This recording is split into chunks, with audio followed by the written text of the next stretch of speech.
Le premier livre des rois, chapitre 21. Après ces choses, voici ce qui arriva. Naboth de Jizréel avait une vigne à Jizréel, à côté du palais d'Akab, roi de Samarie. Et Akab parla ainsi à Naboth. Cède-moi ta vigne pour que j'en fasse un jardin potager, car elle est tout près de ma maison. Je te donnerai à la place une vigne meilleure, ou, si cela te convient, je te payerai la valeur en argent. Mais Naboth répondit à Akab, que l'Éternel me garde de te donner l'héritage de mes pères. Akab rentra dans sa maison, triste et irrité, à cause de ces paroles que lui avait dites Naboth de Jizréel, je ne te donnerai pas l'héritage de mes pères. Et il se coucha sur son lit, détourna le visage, et ne mangea rien. Jézabel, sa femme, vint auprès de lui et lui dit, « Pourquoi as-tu l'esprit triste et ne manges-tu point ?» Il lui répondit, « J'ai parlé à Naboth de Jizréel, et je lui ai dit, « Cède-moi ta vigne pour de l'argent, ou si tu veux, je te donnerai une autre vigne à la place. » Mais il a dit, « Je ne te donnerai pas ma vigne. » Alors Jézabel, sa femme, lui dit, « Est-ce bien toi maintenant qui exerces la souveraineté sur Israël? Lève-toi, prends de la nourriture et que ton cœur se réjouisse. Moi, je te donnerai la vigne de Naboth de Jizréel. » Et elle écrivit au nom d'Akab des lettres qu'elle scella du sceau d'Akab et qu'elle envoya aux anciens et aux magistrats qui habitaient avec Naboth dans sa ville. Voici ce qu'elle écrivit dans ces lettres. « Publiez un jeûne.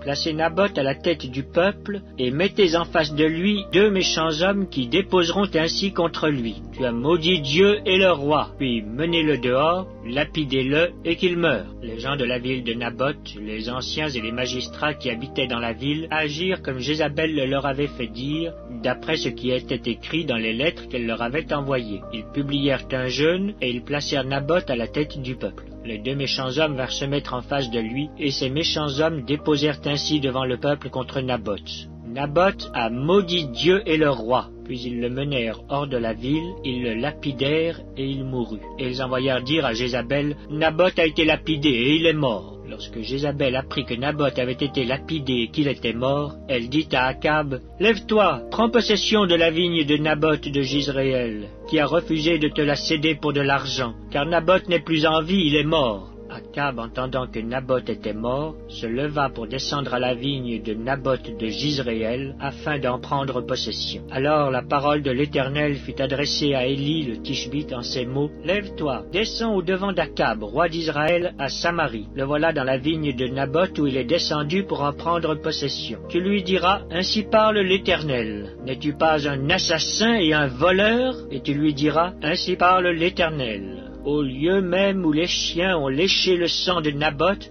les chiens lécheront aussi ton propre sang. » Akab dit à Élie, « M'as-tu trouvé, mon ennemi ?» Et il répondit, « Je t'ai trouvé, parce que tu t'es vendu pour faire ce qui est mal aux yeux de l'Éternel. Voici, je vais faire venir le malheur sur toi, je te balayerai, j'exterminerai quiconque appartient à Akab, celui qui est esclave et celui qui est libre en Israël. Et je rendrai ta maison semblable à la maison de Jéroboam, fils de Nébat, et à la maison de Baïcha, fils d'Achija, parce que tu m'as irrité et que tu as fait pécher Israël. » L'Éternel parle aussi sur Jézabel, et il dit, « Les chiens mangeront Jézabel près du rempart de Jizréel.